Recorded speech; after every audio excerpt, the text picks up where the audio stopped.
வணக்கம் அனைவருக்கும், என் பெயர் கார்த்திக். இன்றைக்கி நம்ம இந்த வீடியோவில் என்ன பார்க்க போகிறோம்னு பார்த்தீங்கன்னா, நம்ம கோவிடை பற்றி யாரும் மறந்துருக்க மாட்டீங்கன்னு நினைக்கிறேன். 5 வருஷத்துக்கு முன்னாடி கோவிட் அப்போ நான் யூஎஸில் இருந்தப்போ எனக்கு அடைக்கலம் கொடுத்த கப்பலை இன்றைக்கி யதார்த்தமாக இட்டாலியில் பார்க்குற ஒரு சந்தர்ப்பம் கிடச்சி.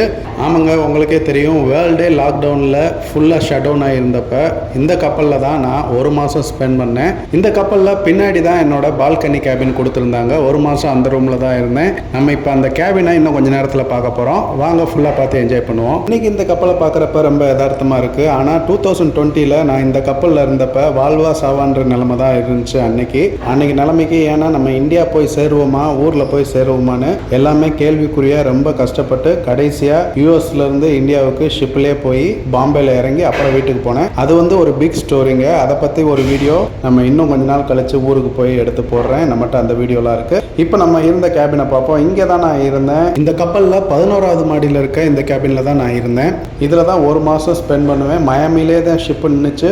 அப்பப்போ அட்சியில் உள்ளே போயிட்டு திருப்பி வந்து மயாமிலே வந்து நிற்கும். மறக்காமல் உங்கள் கமெண்ட்ஸ் என்னன்றதை கீழே கமெண்ட்ஸில் மென்ஷன் பண்ணுங்கள். நம்ம சேனலை ஃபாலோ பண்ணலைன்னா ஃபாலோ பண்ணி வச்சுக்கோங்க. பாய் பாய்.